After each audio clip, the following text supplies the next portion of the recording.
semuanya, jumpa lagi bersama kita Tripod. Dengar, Pahami, peluk. kita akan membahas tentang karena ada pertanyaan nih Bun yang masuk ke DM kita. Ada yang bertanya mengapa di PAUD itu lebih sering bermain? Kenapa nih Bun? Jawabannya adalah bermain adalah metode yang paling tepat pada anak usia dini.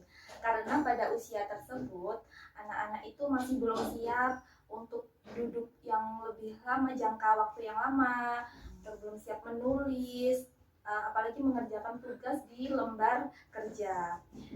Otak pada anak usia dini itu berkembang sangat pesat Bun, sehingga mereka itu membutuhkan stimulasi yang aktif.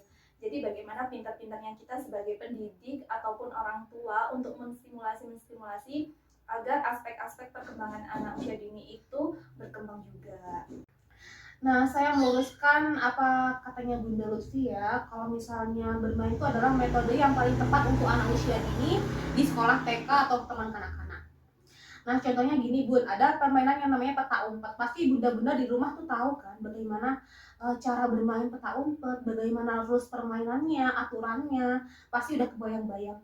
Nah, dalam permainan peta umpet itu tuh anak tuh juga sambil belajar Bun. Dalam permainan peta umpet sendiri tuh anak juga belajar 6 aspek perkembangan di dalamnya. Contohnya itu ada yang pertama fisik motorik.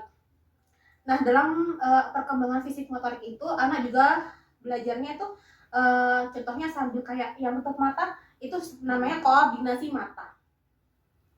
Yang kedua itu ada anak sambil berjalan, berlari untuk mencari teman-temannya. Yang kedua itu ada aspek kognitif.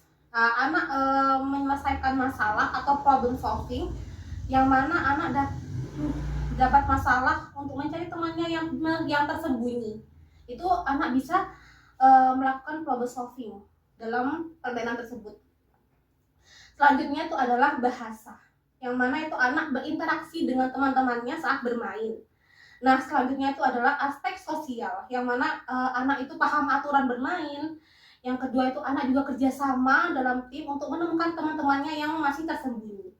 Selanjutnya itu ada aspek emosional, yang mana itu anak itu akan menerima kekalahan kalau misalnya dia sembunyinya ketemu sama temannya, dia akan menerima kekalahan tersebut. Itu juga anak belajar dalam aspek perkembangan emosional. Nah, yang terakhir itu ada aspek moral dan nilai agama. Itu anak bisa bermain dengan jujur, anak juga bermain taat aturan, dan anak juga empati, tidak mengejek-ejek teman. Itu anak itu juga belajar Bun dalam permainan tersebut. Nah, bener Bun. Tadi kan Bunda kan menjelaskan tentang permainan yang di luar kelas. Sebenarnya bisa di dalam kelas itu juga bisa menstimulus aspek perkembangan Bun. Ada permainan juga yang di dalam kelas, misalnya seperti kayak menyusun balok atau menyusun Lego. Di situ aspek perkembangan anak itu sudah terstimulus Bun. Kan dalam menyusun Lego itu untuk aspek perkembangan sosial emosional, karena dalam menyusun Lego kan anak itu harus sabar dalam menyusun Bun.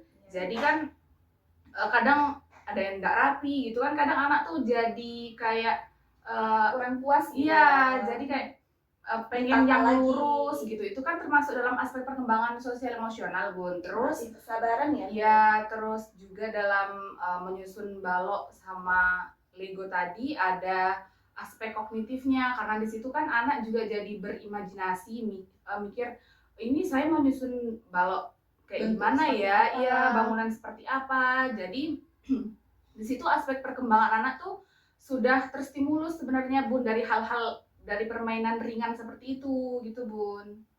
Ada lagi ya Bun, mungkin kan dari bahasanya juga nggak Bun? Oh iya, bisa Bun, dari bahasa kan anak juga kalau misal ditanyain sama teman-temannya gitu, ini kamu mau membuat apa gitu kan, jadi dia bercerita ini saya buat masjid atau buat rumah gitu. Jadi itu aspek sosial emosional pun ditanyain sama teman itu kan juga aspek sosial, karena kan kita bersosialisasi Berinteraksi gitu. Ya, berinteraksi dengan temannya. Terstimulus akhirnya itu. Iya Bun, hal-hal ringan kayak gitu bisa menstimulus aspek perkembangan anak tadi. Kalau terlihat cuma bermain, itu karena bermain adalah cara paling efektif untuk anak usia dini. Justru melalui bermain-bermain tersebut, mereka bisa mengembangkan fondasi kecerdasannya. Jadi otak mereka itu berkembang ketika mereka itu bergerak, bereksplorasi, mencoba, bertanya, dan memecahkan masalah melalui aktivitas-aktivitas yang menyenangkan. Oh, gitu ya Bun ya. Karena bener kan masa-masa keemasan anak atau golden age di usia 0 hingga 6 tahun itu adalah masa-masa pertumbuhan otak yang sangat pesat sekali ya, hingga 80% katanya. Iya, benar. Dan itu melalui aktivitas-aktivitas yang bermain yang menyenangkan seperti itu tadi yang sudah dicontohkan sama bunda-bunda tadi. Iya. Begitu. Karena itu, ketika anak-anak sedang bermain di PAUD, sebenarnya mereka sedang belajar hal-hal penting yang menjadi bekal untuk masa depan belajarnya di SD dan seterusnya. Nah, begitu Bunda. Jadi bermain di sini adalah belajar, karena melalui bermain aspek perkembangan anak tadi terstimulus dengan optimal. Jadi seperti itu penjelasan dari kami. Kalau misalnya teman-teman ingin juga ada yang bertanya atau ingin berbagi pengalaman, bertanya tentang seputar PAUD, seputar pengasuhan, atau hal-hal lain yang berkaitan dengan pendidikan anak usia dini, boleh banget DM ke email kita Atau di sosmed gitu ya Bun ya. ya. Di komen juga Boleh. Jangan lupa di subscribe, Like, di sini ya Bu. dan share. Semoga apa yang kita jelaskan tadi bisa bermanfaat untuk bunda-bunda, calon bunda di luar sana. Sekian dari kami, Tripod. Dengar, Pahami. Paluk. Sampai Sampai jumpa. jumpa.